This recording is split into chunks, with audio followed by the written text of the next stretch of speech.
Turashima Imana ku munsi mwiza nk'uyu nguyu, munyemerere mbanze nsuhuze abantu bose badukurikiye kuri Yongwe TV. Uyu munsi ni umunsi mwiza, ni umunsi w'umugisha, ni umunsi wo kwemera Imana bushya. Haleluya. Nk'ibisanzwe turi mu mwanya, tugeze mu mwanya w'ikiganiro umuco n'umuryango byo shingiro ryo kwemera Imana. Nk'ibisanzwe mugezwaho n'itorero DNPS mu Rwanda, rifite icyicaro gikuru Arusha muri Tanzania ndetse no mu Rwanda mu karere ka Kayonza aho dukorera hariya muri Rwinkwavu. Yesu nashimwe cyane. Ikiganiro rero mugitegurirwa bisanzwe na ngewe Pastor Karemera James, muramenyereye. Tumaze iminsi tuganira ku burere mboneragihugu, aricyo twise umuco n'umuryango, mu burere mboneragihugu bw'igihugu cyacu, ari ryo shingiro ryo kwemera Imana. Munyemere rero mbasuhuze kandi mbakira muri iki kiganiro. Yesu nashimwe cyane. Uyu munsi nari nababwiye kuwa kabiri ubwo mperuka hano, babwira ko kuwa gatandatu tuzaba turi kumwe n'umushumba dukorana umurimo Pastor Nkuba, ariko kubera umurimo w'Imana turimo kubwiriza hariya hepfo kandi urimo kwaguka, uyu munsi Nkuba ntago yabashe kuboneka, yagiye mu butumwa bwiza ahandi hantu twari turimo dutangiza itorero. Yesu nashimwe cyane. Ariko ntabwo nabyihoreye gutyo, nabatumiriye umushyitsi mu kanya nza kwakira kugira ngo tuganirize namwe abaganiriza.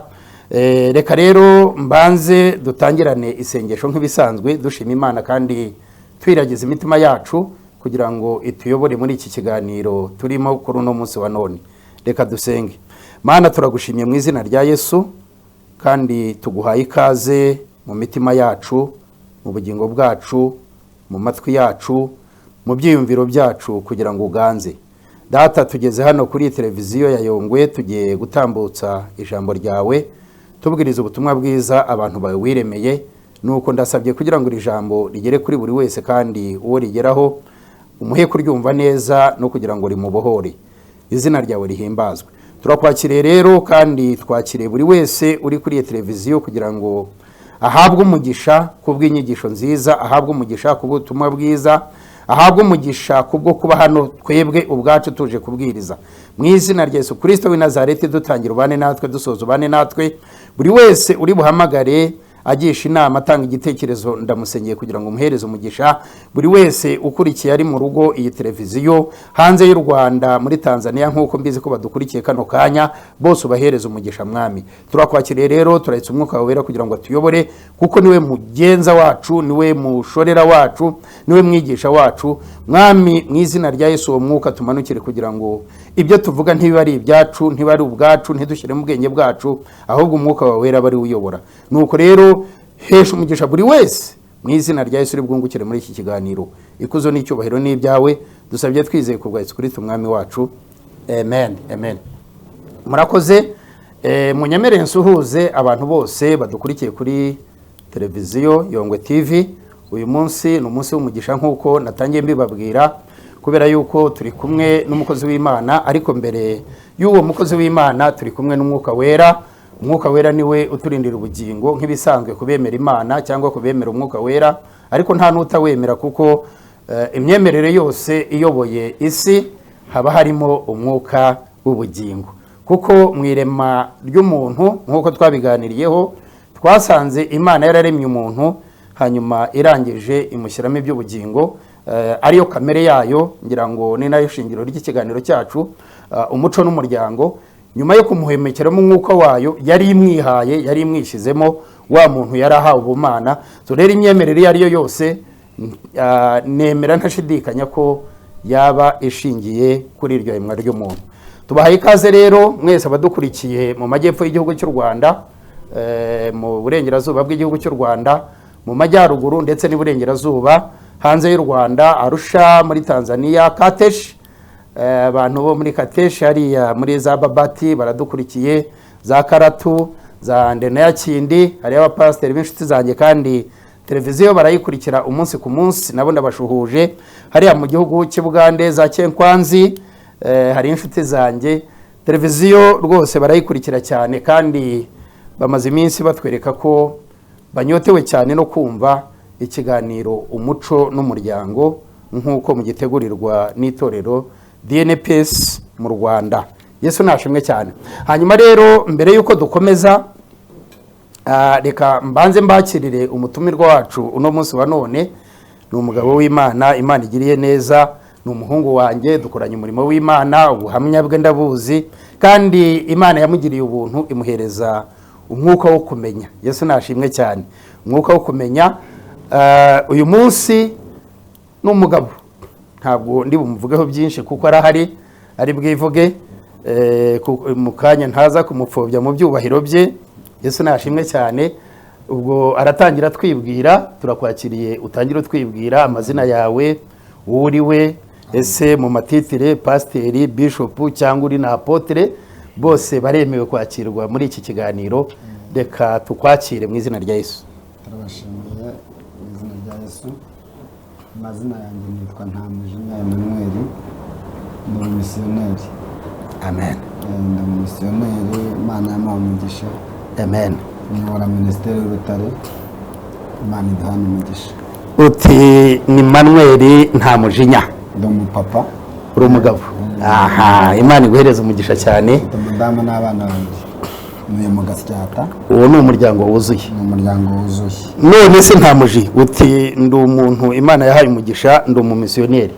Tutarajya kure, abadukurikiye bumvishije umumisiyoneri, bumva mwapotere wenda nkawe navuze. Ese misiyoneri ni iki, ni muntu ki? Umumisiyoneri, ijambo umumisiyoneri ni ijambo ryumvikana, ni uburyo bwo kugendesha agakiza, ariko se uyu mumisiyoneri ni muntu ki? Urakoze. Misiyoneri mu magambo make ni intumwa. Ni intumwa. Amen. Ni intumwa y'Imana, ako gakiza k'Imana. Kera niwe witaga apotere burya. Yego. Niwe ari apotere. Niwe ari apotere. Ubu ni intumwa na apotere, intumwa na apotere, ariko ubutumwa bufite misiyo. Yego. Imana iguhereza umugisha cyane. Urambwiye uti uyu munsi mpagarariye minisiteri yitwa Urutare. Doke minisiteri. Aha, Imana iguhe umugisha. Ese mu buryo wahamagawe, mu buryo ukora nka Ntamujinya Emmanuel, kuko nigeze kugukurikirana nkuko tumaze igihe dukorana ubutumwa bwiza, hari ahantu wigeze ugaragaza ko uri umuntu wakiranye n'ingwe, ugakirana n'ibikomeye nk'ibyo ngibyo. Ese nk'abantu babyumva babibona kuri za YouTube uyu munsi bakaba bakubona imbona nkubone kuri televiziyo Yongwe, wababwira iki kuri ziriya ngwe? Byari bimeze biti? Dusangizeho gatoya cyane. Ni ibibazo nk'uko turi hano ku kiganiro cy'umuryango, ngo abantu barashaka kukureba rwose mu maso, ureba muri turi kamera. hano ku kiganiro cy'umuryango. Amen. Burya umuryango ndawuzi cyane. Yego. Uri umuryango ndawuzi cyane. Njyewe meze nk'uwabaye mu miryango myinshi, igera mu miryango irenze 10, ariko nkagera n'umuryango mvukamo. Ubwo rero iyo ngwe cyangwa iyo nzoka cyangwa ubwo buzima nubwo mu muryango mvukamo. Amen. Ubwo ufite byinshi, uziganye byinshi, ubwo uzabituganirira ubutaha nitugutumira. Nzaza mbibabwire. Imana iguhereza umugisha cyane. Gusa iyo ngwe niyo nzoka naho navukaga, naho narerewe, naho mvuka. Ni byari bigize uriya muryango wanyu uvukamo.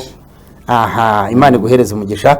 Reka rero nyirizina dutangire dutanga umurongo wa telefoni muhamagaraho, ariko nk'ibisanzwe iyo tukiri mu kibwiriza twemera ko ushobora kohereza ubutumwa bugufi kuri telefoni ngendanwa 0788 47 Reka nyisubiremo kandi murayibona mwese kuri ekara za televiziyo zanyu.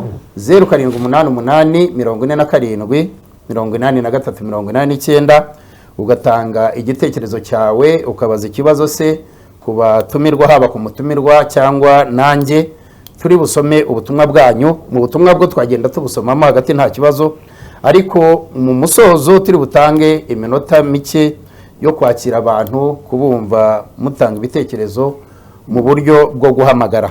Aka kanya rero reka tuvuge tuti itorero DNPS mu Rwanda nk'uko nababwiye ko rikorera mu karere ka Kayonza, hari ahantu twagiye gutangiza umurimo w'Imana no munsi wa none, kandi twagombaga kubihuza n'ikiganiro kugira ngo dutambutse ubutumwa bwiza kuri televiziyo, hanyuma bariyo nabo bagende bakora umurimo w'Imana. Turi muri Rwinkwavu, uyu munsi turimo gutangira umurimo w'Imana muri Kabare, aho naho n'ubundi ni mu karere ka Kayonza.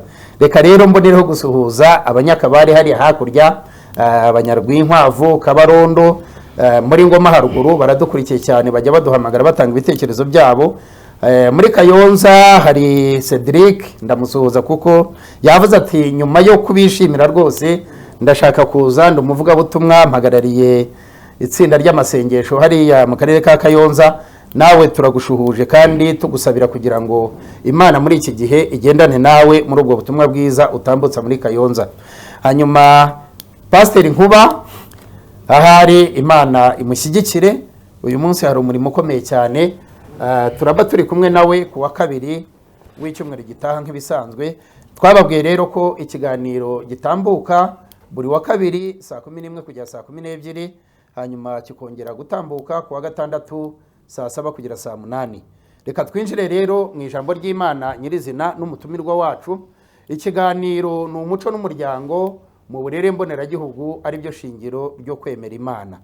Abemera Imana rero na bagaragara muri uyu muryango tuvuga, abemera Imana na batorejwe mu muco wa Gikristo. Abemera Imana, haleluya, ni bamwe buzuye izi ndangagaciro. Iyo tuvuga umuco ni indangagaciro za buri kintu, ni ukuvuga indangagaciro nyarwanda, ubwo ni umuco wacu wa kinyarwanda. Indangagaciro za Gikristo ni umuco wa Gikristo ushingiye ku myemerere, ushingiye kuri Bibiliya nk'ijambo ry'Imana nk'uko tubibona. Reka rero ne gutwara umwanya munini, nongere mbibutse nomero ya telefoni wa kwandikaho ubutumwa buto, hanyuma mu minota ya nyuma turi bubemerere muhamagare nk'ibisanzwe mutanga ibitekerezo. Hanyuma turi bugire umwanya rero wo gusengera abantu. Ibyifuzo ni byinshi, ababa baduhaye ibyifuzo bari byinshi. Hari abo dusengera badusanze hariya Igahanga, aho nababwiye uhamagara telefoni nkakuyobora, ni hariya hafi rwose y'umurenge, ntabwo ari kure.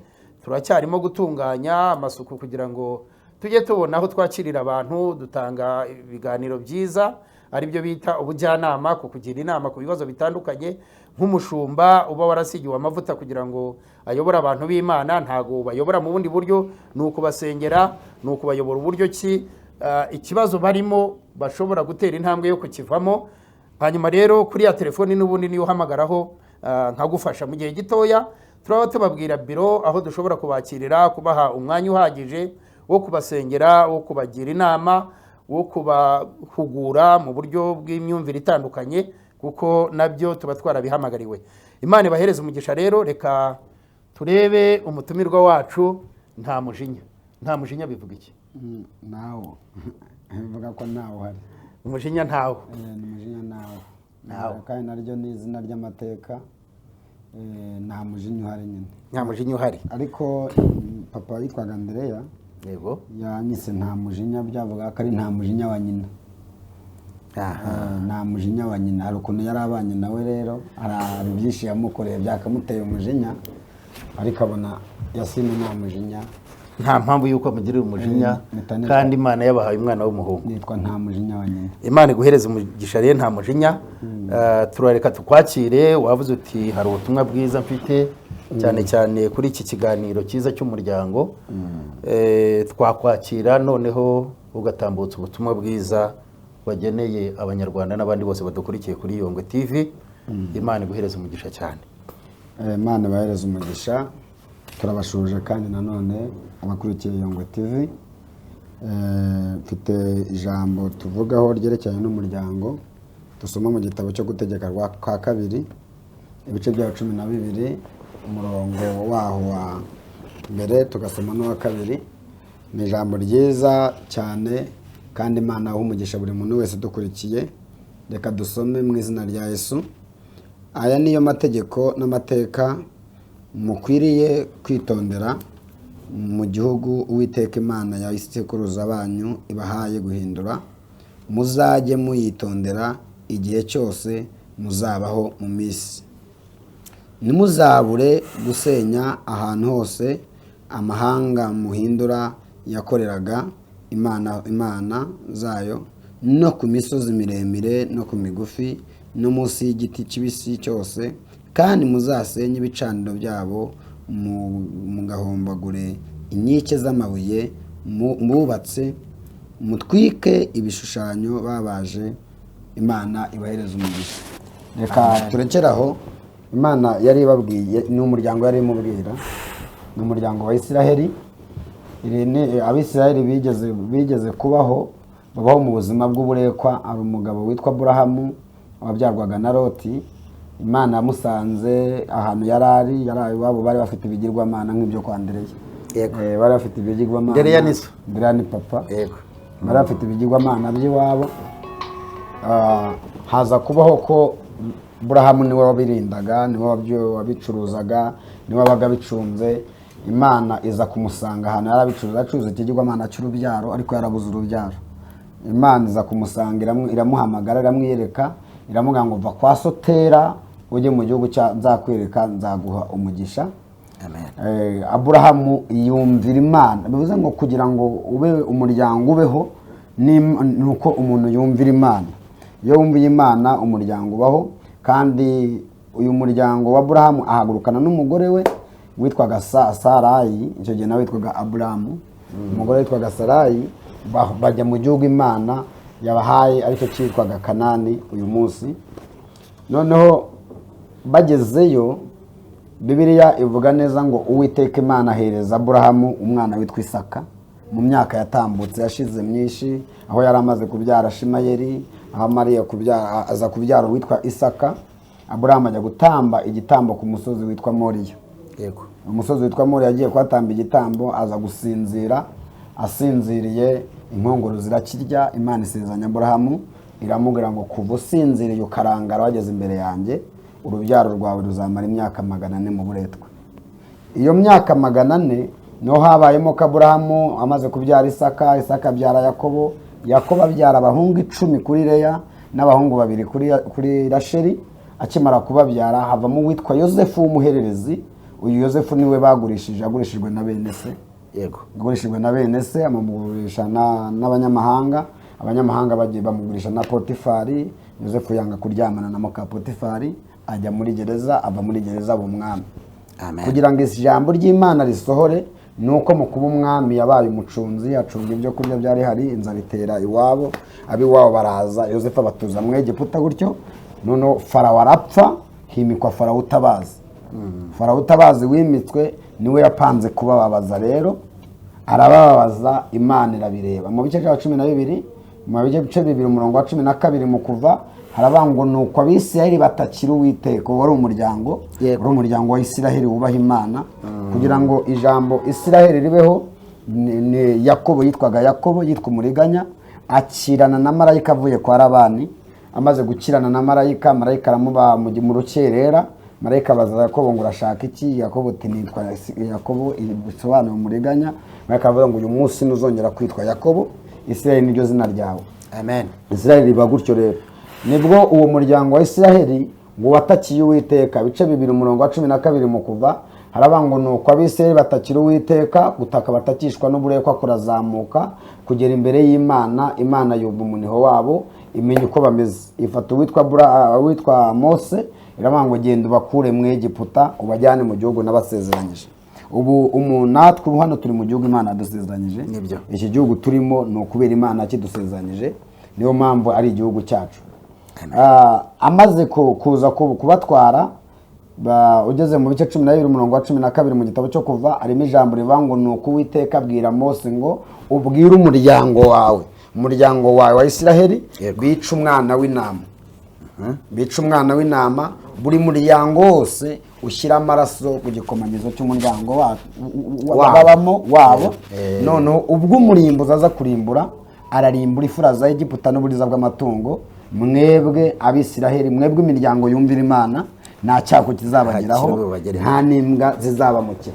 Umuryango muri make ngo nakubwiraga ko umuryango iyo wumviye Imana urakira, nubwo haba hari ibyago bimeze bite, Imana ibaburira kugira ngo umuryango ukire. Hano rero bamaze kwambuka inyanja, bambuka Yorodani, bambuka inyanja itukura, baraza bagera mu kibaya cy'Imowabu, barahagandika, aribwo Balamu ashaka kubavuma, bava mu kibaya cy'Imowabu bazenguruka barenga ahitwa Sowari bugufi bw'i Sodomu n'i Gomora, nibwo Imana ahamagaraga Mose. Hano hari ijambo rero rivuga ngo nuko Uwiteka Imana abwira Mose umugaragu we, aramubwira ngo igihugu mbahaye guhindura nk'umuryango wanjye noranyije, nk'umuryango wanjye mamagaye. Bivuze ngo umuryango ubwawo hari ibintu ushinzwe guhindura. Kugira ngo habeho umuryango nuko hari ibintu umuryango uhindura. Iyo umuryango utaragira ibintu uhindura ngo wumvire Imana, Imana ibabwira ibintu muri buhindure, ntabwo uwo muryango uba witwa umuryango. Umuryango ugira umuco wabo, burya n'Imana igiye guhamagara iguhamagarira mu muco. Mu muco niho igusanga, kandi iraza yagusanga muri Omani ikakubwira yuko uri bwiyambarira ikanzu kandi ntibikubuze kuba umukirisitu. Wajya muri Tanzania ugasanga uraza kwiyambarira ka kabindo babinda hano, ariko wakageza mu Rwanda abarokore bakakwirukankana. Aho rero mu muco niho Imana ihamagarira. Aho mu muco Imana nawo guhamagarira, ni nkako yabwiye Didiyoni yavuga ngo wowe uri umunyembaraga mu muco y'iwanyu.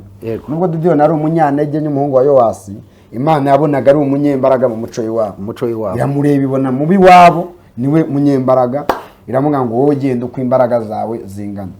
Bivuze ngo Imana igusanga mu muco wawe ikaguhamagariramo kandi ikagukoreshereza muri wa muco wawe. Ntabwo ijya hirya yawe, ntabwo ijya hirya. Naho uzasanga hari umugabo udashobora, hari ahantu usanga nusoma igitabo cyo gutegeka cy'ibyakozwe n'intumwa, harimo ijambo rivuga ngo umuco w'Abayuda wemeraga ko umuntu yakebwe ku mubiri, kandi Umuyuda n'Umusamariya ntibasangire. Noneho igihe uwitwa Koruneliyo yaryamaga akabona Imana yabonye uwitwa Petero atari bujye kwa Koruneliyo, bisaba Petero ko Imana imurotesha, ngo imanura ikinyita cyariho inzoka zizira, ibikiri, inyamaswa zose, iramubwira ngo bagurye. Aravuga ngo ntabwo ndarya ikizira kuva navuka. Imana ibwira Petero ngo ikintu Imana iziriye ntabwo kiba kikitwa ikizira. Igihe Imana ikiziruye. Naho uzasanga mu magambo harimo ijambo rivuga ngo urinde ucira urubanza umuntu imbere y'umuhamagaza ari hahagaze. Umuhamagaye ni hahagaze, none uri guca urubanza.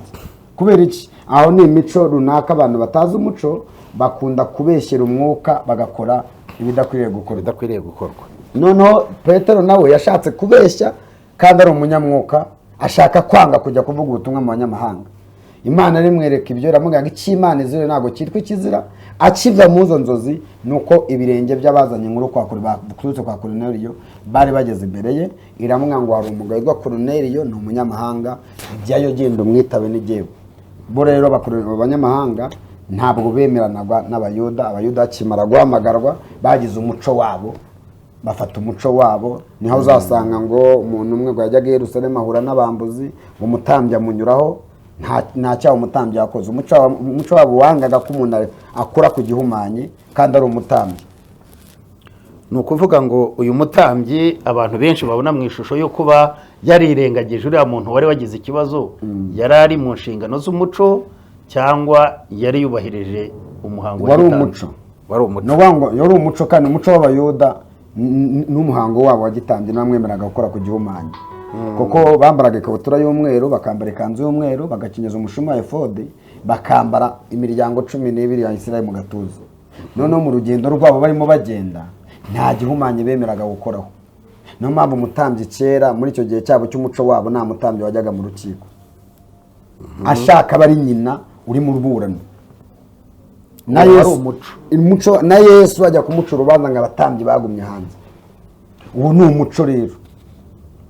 Ariko biremewe ko mu muco wacu umutambyi yaba n'umuyobozi w'urukiko rwose, nabyo bikaba ni umuco wacu, kubera ko Yesu hari uko yagennye ku uyu muco. Yesu we yaje guhuza imico yose, yemera ko amahanga yose n'indimi zose n'amoko yose n'imico yose byose bikusanyirizwa bakitwa intama ze. Amen. Nta kintu ahinduyeho. Arabaha amahanga yose, indimi zose, mwese abarushye n'abaremerewe, mwebwe musange igihe mbaruhuka.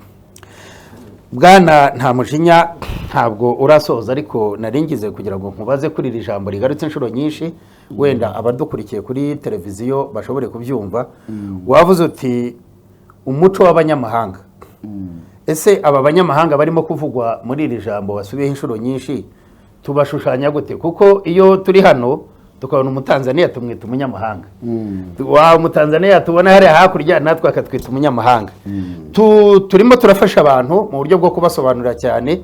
Hari n'ikiganiro twatambukije ubushize, wenda twaza gutumiramo nanone, cyo kugaragaza ukuri kw'iri jambo turimo dusoma n'ukuri kw'ibivugwa hanze tukabihuza gute. Ibyo byagendanaga n'itorero ryo hambere n'itorero rya none.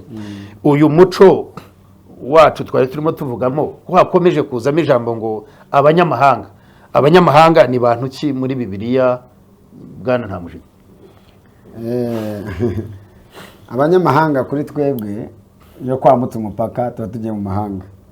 Uwo ni ku isi, twebwe no ku isi imeze. Ariko guhindura, ntabwo iyi jambo rishatse gushoza intambara yo kujya guhindura Burundi uri umunyarwanda.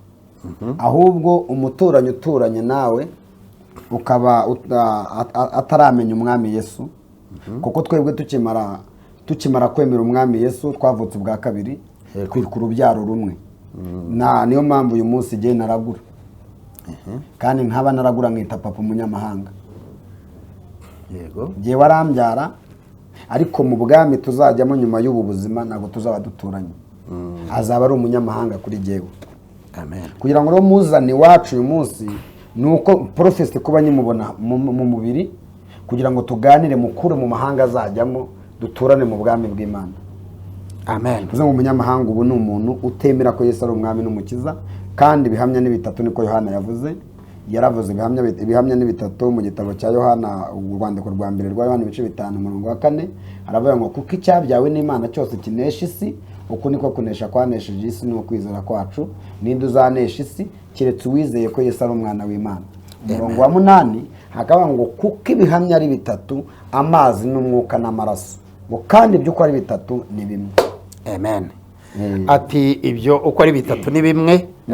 Mu kiganiro umuco n'umuryango iteka tuba dukeneye ko abantu basobanukirwa kurushaho, kuko ni ibiganiro n'inyigisho nyinshi zizajya zitambutswa zicukumbura cyane ku magambo amwe n'amwe dukunda guhura nayo muri Bibiliya, ugasanga ntabwo tuyasobanukirwa kimwe. Hari nk'ijambo ngo ni inzira n'ukuri n'ubugingo, tuzabisubiraho mu kiganiro cyacu, ariko hakaba itegeko Ntamujinya nashaka kugira ngo usorezeho wenda mu minota mikeya twakire abahamagara. Hari Yesu yabwiye abantu, arababwira ati intumwa ze nyuma yo kuzitegura no kuzigisha arazituma, aravuga ati mugende mu mahanga yose muhindure mwigishe. Mariko 16 mwigishe. Hari na Matayo 28 ku murongo wa 18 kujya ku wa 20, mwigisha abantu ubutumwa bwiza, abemera mu babatize, hanyuma mubigishe kwitondera ibyo nababwiye byose. Aha hantu rero tubonamo inshingano nkuru Yesu yari ahaye intumwa ze. Kandi uri intumwa uno munsi watumwe mu gihugu cy'u Rwanda cyangwa n'ahandi hirya no hino ugenda. None ndashaka kumenya ngo twahoze tuganira mu itorero ryacu tugira inyigisho yo guhindura abantu kuba bigishwa ba Yesu. Wenda abadukurikira ku materaniro barabyumva, na hano biraza kujya bitambuka cyane. Iyi ntumwa gutumwa kugenda guhindura abantu kuba bigishwa ba Yesu no kubigisha, ubihuza gute n'amateraniro dufite uno munsi yacu mu matorero ya buri cyumweru? Amatorero yacu ya buri cyumweru, amateraniro yacu ya buri cyumweru, ubundi hariya ku cyumweru tuba dufite abahindutse. Bariya dufite ku cyumweru ntabwo ari abacu, ni abakristo barahindutse. Ntabwo wamuhindura keretse kumwigisha. Kandi niho mpamvu ejo bundi hari isomo nakiriye n'umwuka wera, ryari yerekwa ryanjye mawe n'Imana. Imana irasanga irambaza ngo umuntu aguhaye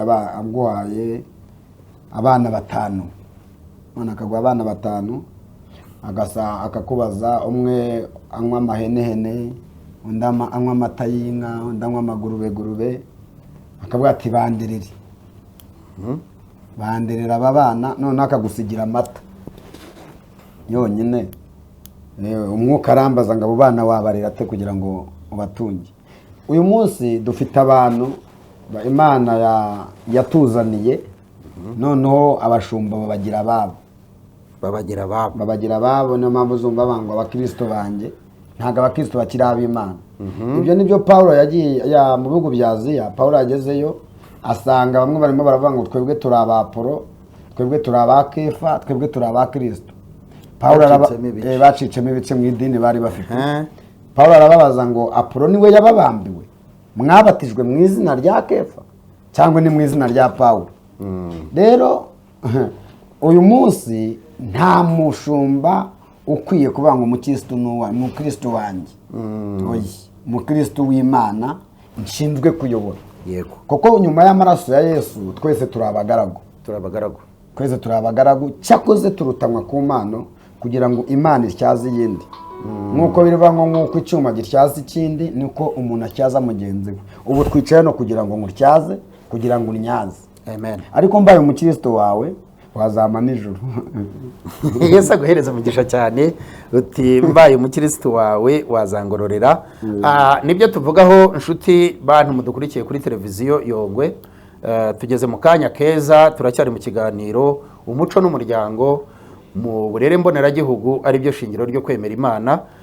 Turimo turegera ku musozo, turakira telefoni z'abadukurikiye, waba uhamagara utanga igitekerezo, ugisha inama, n'ubutumwa bugufi turabusoma rwose kuko dufite iminota mike isigaye tubasigiye. Nta mujinya aravuga ati rwose niyo mpamvu uyu munsi hagaragaramo ibice cyane cyane cyangwa se gucikamo kabiri kw'amatorero, nuko abantu bambuye abashumba cyangwa se abayobozi b'amatorero bambuye abakristo uburenganzira bwabo bwo kuba abakristo, noneho bakaba abajemusi cyangwa aba nta mujinya. Yesu nashimwe cyane. Ubwo nta rubanza ruharaho ngahora kuri aba bantu bayoboye amatorero. Ibyerekeye n'urubanza si nabivuga neza, kuko gucibwa k'urubanza rw'ibyo Uwiteka byamvuna kubisobanura, ariko nkanjye mubirebye bizadutera amakimbirane mu bakristo bacu. Bizadutera amakimbirane, noneho Imana izaca urubanza nyuma, kuko hari n'igihe uzihana ejo nyuma y'abakristo bawe ukihana ukagucira urwiza. Ariko nonaha hari ikintu wabibye kizasarurwa imyaka miremire cyo kwita abana bawe. Bivuze ngo uyu munsi icyo turimo tubiba ejo nicyo tuzasarura mu gihe kirekire. Nk'ubu hari ibintu bibaho ugasanga umushumba afite abakristo benshi atabatije, sabyo kubera impano yakiriye impano ikomeye. Imana imuhaye impano ikomeye yo kujya guhindura abantu, aho kugira ngo ayijyane guhindura abantu ayikoresheje gukereya abakristo babizera babandi bashumba bagifite ubushobozi bukenya. Nibo bagize abakristo be atabatije. Hari ingero nyinshi navugiye hano, ugasanga umuntu afite abakristo barenze miliyoni atarigeze ababatiza. Ku munsi w'isengesho ry'urusengero bagasubira gusaba imbabazi mu madini yabo, aho bagenda baturuka atarababatije. Imana iguhereze umugisha. Twirukange kubatiza, twirukange gukora inshingano ya Yesu, duhindura abashya, none aba haribo n'abakristo. Arakoze azi twihute nk'uko Yesu yabitegetse, kuko ni itegeko rye rya nyuma y'urugendo yari afite mu isi, aho yari abwiye intumwa ati mugende mu mahanga yose muhindura abantu abigishwa, hanyuma abemera mubabatize, ababatizwa mubigishe kwitondera byose ibyo nababwiye. Imana ibahereze umugisha. Rero bantu mudukurikiye kuri televiziyo Yongwe TV, nomero mwayibonye. Hanyuma ndabona dusigaje iminota mikeya kugira ngo dusoze ikiganiro cyacu. Mu by'ukuri muri iki kiganiro nababwiye ko tuzungukiramo byinshi, kandi none munsi wa none nk'uko nta mujinya bitubwiye nk'umumisiyoneri, hari aho arimo kujyana ubutumwa bwiza, hari ibyo agenda asobanurira abantu. Ni n'umwe mu bantu dufitanye itsinda ryo kubwiriza ubutumwa bwiza, ngira ngo muzabona kenshi ati nzaza ntanga ubuhamya bw'umuco wacu wo mvukamo kwa se kwa Ndereye. Yesu nashimwe cyane. Ubwo yababwiyeho gakeya avuga ati hari aho yakiranye n'ingwe, iyi ngwe igaragara. si ugukirana gusa hari aho yandinze, hari aho nabanye nawe. Aha, ubwo bivuze ngo uzagira igihe rwose uze ubwire abantu ukuntu ingwe yakurindaga, kandi hari umwuka w'Imana twahawe kugira ngo arinde abantu. Imana iguhereze umugisha cyane. Hari uyu uhamagaye, reka tumwumve. Alo Yongwe TV. Mwiriwe neza. Amahoro. Turi amahoro. Ikiganiro cyanyu twakinezerewe. Amen amen. Ariko twifuza ko umuvandimwe yatubwira muri make ubwo buhamya bw'inzoka n'ingwe. Ubuhamya bw'inzoka n'ingwe ukuntu zamurindaga mu rutoki, mu nzira aho yagendaga, kandi muri make rwose tubyumveho gake. Reka turavugana nawe bitewe n'igihe dufite, twamutumira ku wa kabiri akazaba hari, akaza yateguye gutanga ubuhamya bwe mu minota miremire, kuko iyo avuzeho akantu gato yego duteye amatsiko. Reka tumutumire ku wa kabiri, azaba hari saa 11 za nimugoroba, abantu bamwumve. Ni ku wa kabiri sangahe? Saa 11 za nimugoroba kugera saa 12. Saa 11 ugana saa 12. Rwose tuzaba turi hano, kandi ntago ari bubyange, ni umumisiyoneri nicyo ashinzwe. Murakoze, Imana bahumugisha. Imana ibahereze umugisha. Muhamagaye muri hehe, mwitwa nde? Ni Rubavu, nitwa Mbawonimana Jean Dodier, ndi Rubavu. Jean Mbawonimana, Imana iguhereze umugisha Rubavu, aho muhagararire Gikomando. Kandi muhindura abantu. Muhindura abantu kuba abigishwa ba Yesu. Cyane rwose. Murakoze cyane. Imana bahumugisha cyane. Arakoze umuvandimwe hari Rubavu, yarahamagaye avuga ati nta mujinya rwose, iyo ngwe n'izo nzoka waretse ukazisobanura cyane, ariko iminota dufite ni mike yarangiye, kandi twagombaga gutambutsa ubutumwa bwiza. Ni umwanya tuzajya dutangaho gutanga n'ubuhamya, abantu bafite ubuhamya bushobora gufasha abandi kubaha no gukomera mu muco dukura muri Kristo Yesu, kuko Yesu niwe waje gushimangira ibyasi ku isi. Rero reka turebe nimba nta wundi uhamagara, twegere umusozo tuze guharira nta mujinya, aheshe umugisha abantu, kuko nzi neza ko ari umuntu, ari umusore, ari umugabo Imana ihagurukije muri iki gihe mu butumwa bwiza bwo kwamamaza hirya no hino muri Kongo. Ujya ujyayo ukavuga ubutumwa bwiza. Nakoreye igiterane muri Kongo ejo bundi, mvuye no Bujumbura. Intumwa zizeye wazikoreyemo umurimo imyaka myinshi. Imana iguhereze umugisha cyane. Urumva yuko turacyamufite. Nimba nta wundi uri kurekara kugira ngo tumwitabe, twafata akanya tugasenga dusoza ikiganiro cyacu cy'uyu munsi ku wa gatandatu. Ndabona ari ntawe, hari uhamagaye. Alo Yongwe TV, mwiriwe. Yego, muri bande, muherereye he? Igicumbi Florence, muri amahoro? Ikiganiro umuco n'umuryango mwagikurikiye? Yego.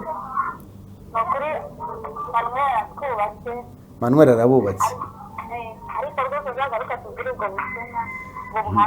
Turamuraritse ku wa kabiri rwose saa 11 za nimugoroba azaba ari hano kugeza saa 12, kandi azagira akanya karambuye ko gutanga ubuhamya, kuko ubuhamya nabwo burubaka.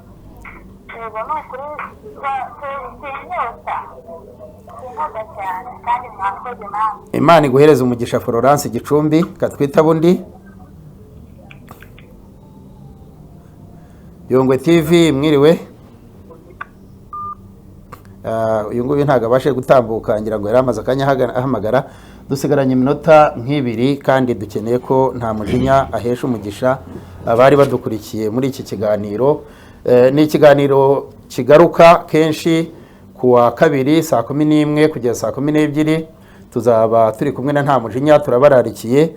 Ku wa gatandatu nakagaruka ni saa 7 kugeza saa 8. Twongera kubararikira. Nomero za telefoni muhamagaraho nizo, tubagira inama.